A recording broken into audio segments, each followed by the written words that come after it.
ક્રાંતિકારી જય ભીમ, જય કાશીરામ, જય પ્રબુદ્ધ ભારત. સાથી મિત્રો, હું આપનો ભાઈ સમ્રાટ યોગેશ આજે આપની વચ્ચે લઈને આવ્યો છું. એક પુસ્તક છે જેનું નામ છે સમ્રાટ અશોક નવો દ્રષ્ટિકોણ, જેના લેખક છે આંતરરાષ્ટ્રીય ખ્યાતિ પ્રાપ્ત ભાષા વૈજ્ઞાનિક ડૉક્ટર રાજેન્દ્ર પ્રસાદ સિંહ, અને જેનો ગુજરાતીમાં અનુવાદ કર્યો છે ડૉક્ટર અરવિંદ અરહંતજીએ.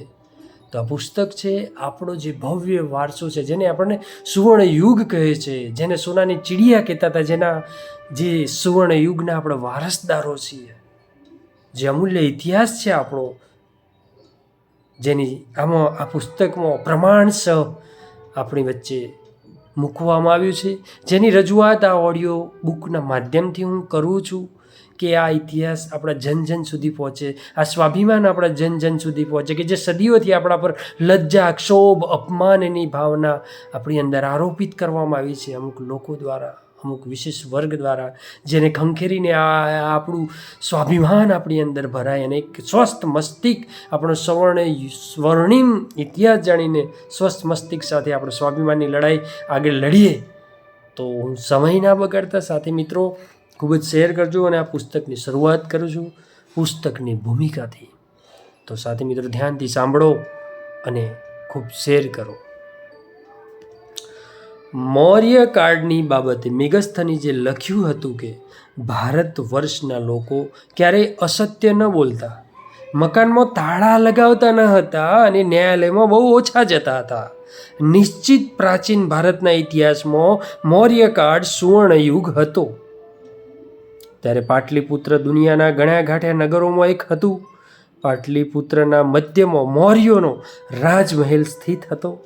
સ્ટ્રેબોએ લખ્યું છે કે પાટલીપુત્રનું રાજભવન એશિયાના પ્રસિદ્ધ સુસા તથા એકબટનના રાજભવનથી પણ વધારે શાનદાર હતું. આ સ્ટ્રેબો કહે છે, જે વિદેશથી જે આપણા દેશમાં આવતા હતા એ લોકો આપણું આ વર્ણન કર્યું છે. ભાઈ, કોઈ આલતું ફાલતું લોકોનું નિવેદન નથી આ. જે લોકો મૌર્ય કલા પર ઈરાની કલાના પ્રભાવના પક્ષપાતી છે, જે લોકો મૌર્ય કલા પર ઈરાની કલાના પ્રભાવના પક્ષપાતી છે, એમણે એનો જવાબ શોધવો રહ્યો. હવે મેગસ્થની જે લખ્યું છે કે મૌર્યોના રાજમહેલના સ્તંભો પર સોનાની વેલો ચડેલી હતી. સાથીઓ, સોનાની વેલો, ચાંદીના પક્ષીઓ એની પર સજાવવામાં આવેલા હતા. જે કહેવાય છે જીસ દેશ મેં સોને કી ચિડિયા કહા કરતા હતા, એ એના વારસદારો છીએ આપણે. આ આપણું સ્વાભિમાન છે જે આપણી જોડે છીનવી લેવામાં આવ્યું છે. ફરીથી મેઘસ્થની જે આ કોઈ આ બધા વિદેશથી આપણા દેશમાં અભ્યાસ કરવા આવતા બધા વૈજ્ઞાનિકો, મનોવૈજ્ઞાનિકો, સામાજિક વૈજ્ઞાનિકો કહી શકાય, જે જ્ઞાનની શોધમાં આપણા દેશમાં આવતા હતા, એ કહે છે મેગસ્થની જે લખ્યું છે કે મૌર્યોના રાજમહેલના સ્તંભો પર સોનાની વેલો ચડેલી હતી, ચાંદીના પક્ષીઓ અને એની પર સજાવવામાં આવેલા હતા. સોના ચાંદીની રાજમહેલ સુસજ્જિત હતા. અંદાજે 500 વર્ષ પછી આવેલા ચીની યાત્રી ફાહિયાન જ્યારે પાટલીપુત્ર પર સ્થિત રાજભવનને જોયો ત્યારે દંગ રહી ગયો. આ ફાહિયાન લખ્યું છે કે શહેરની વચ્ચે રાજમહેલ અને તેના સભાગૃહો પહેલાંની જેમ હજુ પણ હયાત છે. ત્યારે મોઢામાં આંગળી નાખીને દીધી અને આશ્ચર્ય વ્યક્ત કર્યું કે આવું નિર્માણ કાર્ય, આવું કાર્ય માનવ શક્તિ બળની વાત નથી. આ ફાહિયાન આમ આશ્ચર્ય થઈને કહે છે આપણે એના વારસદારો છીએ. પુરાતત્વના આધાર પર અશોકનું સામ્રાજ્ય ઉત્તર પશ્ચિમમાં હિન્દકુશથી પૂર્વમાં બંગાળ સુધી તથા ઉત્તરમાં હિમાલયની તળેટીથી લઈને દક્ષિણમાં મૈસૂર સુધી વિસ્તરેલું હતું આપણું સામ્રાજ્ય. પ્રાચીન ભારતનું કોઈ પણ સમ્રાટ આટલા વિસ્તૃત ક્ષેત્રનું સ્વામી ન હતું અત્યાર સુધી. ડૉક્ટર સ્મિથ લખ્યું કે 2000 વર્ષથી પહેલાં ભારતના પ્રથમ સમ્રાટે એ વૈજ્ઞાનિક સીમાને પ્રાપ્ત કરી હતી. ડૉક્ટર સ્મિથ જે છે એ કહે છે કે આ વૈજ્ઞાનિક સીમાઓ અત્યાર સુધી કોઈએ પ્રાપ્ત કરી જ નથી, જેના માટે એ સમયના બ્રિટિશ ઉત્તરાધિકારી વ્યર્થ મહેનત કરી રહ્યા હતા, જેને 16મી 17મી સદીમાં મુગલ બાદશાહ પણ ક્યારેય પૂર્ણ રૂપથી પ્રાપ્ત કરી શક્યા નથી, જે પ્રાપ્ત કરનારા સમ્રાટ મૌર્ય વંશના આપણે વંશજો છીએ સાથીઓ.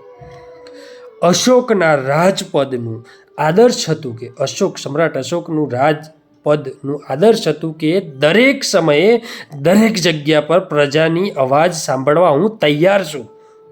એવા માનવતાવાદી અશોક સમ્રાટના આપણે વારસદાર છીએ સાથીઓ. હું રસોઈ ઘરમાં હોઉં, અશોક સમ્રાટ રાજા કહે છે કે હું રસોઈ ઘરમાં હોઉં, હું શયનખંડમાં હોઉં, હું સૂતો હોઉં કે બગીચામાં હોઉં, જનતાની કોઈ પણ વાત મારી સુધી પહોંચાડી શકાય છે.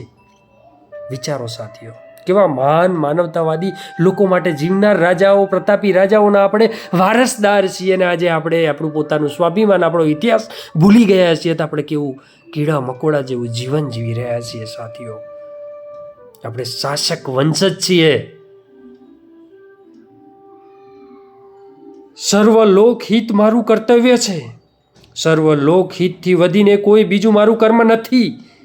સર્વ મનુષ્યને પોતાના સંતાન માનવાવાળા સમ્રાટ અશોકે જગ્યાએ જગ્યાએ મનુષ્યો માટે, પશુઓ માટે દવાખાના બનાવ્યા અને કૂવા ખોદાવ્યા હતા, રસ્તા બનાવ્યા હતા, રસ્તા પર વૃક્ષો વવાયા હતા. અશોક પોતાના જનહિતકારી કાર્યો માટે સર્વાધિક પ્રસિદ્ધ છે અને આ ક્ષેત્રમાં એમની સરખામણીમાં બીજો શાસક મળવો મુશ્કેલ છે. આ સમ્રાટ અશોકના આપણો ઇતિહાસ છે સાથીઓ. કલિંગ યુદ્ધ પછી સમ્રાટ અશોકે ગંગા ઘાટીના ધર્મને ઉઠાવીને વિશ્વ ધર્મનું રૂપ આપી દીધું. લેનીને માર્ક્સના સિદ્ધાંતો લાગુ કર્યા અને અશોક સમ્રાટે બુદ્ધના સિદ્ધાંતો લાગુ કર્યા તથા આ સિદ્ધાંત પર ચાલીને અશોકે દુનિયામાં એક પદ પ્રતિષ્ઠા પ્રાપ્ત કર્યા જે બહુ ઓછા સમ્રાટોને નસીબ થયા. જે દાર્શનિક અને દર્શનની શોધમાં સમ્રાટ અશોકના પિતા યુઆન સુધી પોતાની આંખો લગાવી રહ્યા હતા. અશોકની આંખોએ એ દાર્શનિક અને દર્શન અહીંયા આજ ભારતમાં શોધી લીધા. સમ્રાટ અશોકના સ્તંભ અને શિલાલેખો દેશના એક ખૂણાથી બીજા ખૂણા સુધી વિખરાયેલા પડેલા જોવા મળે છે આપણને. એમણે ભિક્ષુઓ માટે પથ્થરો કાપીને ગુફાઓ બનાવી, બૌદ્ધ પરંપરા અનુસાર 84,000 સ્તૂપોનું નિર્માણ કરાવ્યા અને જગ્યાએ જગ્યાએ સ્તંભ ઊભા કર્યા જેની ચમક ગજબની હતી. અશોક સ્તંભ કામગીરીના બેજોડ નમૂના છે. 40-50 ફૂટ ઊંચા એ પથ્થરથી બનેલા જેની ચીકણાઈથી પ્રત્યેક યુગના લોકો ચકિત થતા આવ્યા છે. સારનાથ સ્તંભ પર સિંહોની શક્તિ જેવું પ્રદર્શન છે. જેમની ફૂલેલી નસોમાં જેવી સ્વાભાવિકતા છે એ ફક્ત આ દેશમાં જ નહીં પરંતુ સમગ્ર સંસારની મૂર્તિ વિન્યાસમાં અપ્રતિમ છે. મૌર્ય પ્રશાસન વસ્તુતઃ અનુશાસન હતું. જયચંદ્ર વિધાલંકાર સમ્રાટ અશોકના શાસનને અનુશાસન માને છે. સુવિધાના હિસાબે અને પ્રશાસન પણ કહેવામાં આવે તો પણ રોમિલિયા થાપરે લખ્યું છે કે મૌર્ય શાસન પ્રણાલી વિસ્તૃત રૂપથી નિયોજિત કરવામાં આવી હતી જેમાં અનેક વિભાગો તથા અધિકારી હતા જેના કાર્યો પૂર્ણપણે સ્પષ્ટ કરવામાં આવેલા હતા. એવું પ્રતીત થાય છે કે આ પ્રશાસન અકબરના શાસનકાળમાં મુગલ સામ્રાજ્યના પ્રશાસનથી કંઈક વધારે સંગઠિત હતું. જેના પણ એવી કે સેલ્યુકસની સેના એ હાર માનવી પડી જ્યારે મુગલ સેના દુર્બળ પોર્ટુગીઝ સેનાથી હારી ગઈ. સાચા અર્થમાં સમ્રાટ અશોક પ્રથમ રાષ્ટ્રીય શાસક હતા જેમણે સમગ્ર ભારતને એક ભાષા અને એક લિપિ દઈને એકતાના સૂત્રમાં બાંધી દીધું હતું. સ્વતંત્ર ભારતને સારનાથ સ્તંભના શીર્ષને પોતાના રાજચિહ્નના રૂપે ગ્રહણ કરીને માનવતાના આ મહાનાયક પ્રતિ સાચી શ્રદ્ધાંજલિ અર્પિત કરી છે.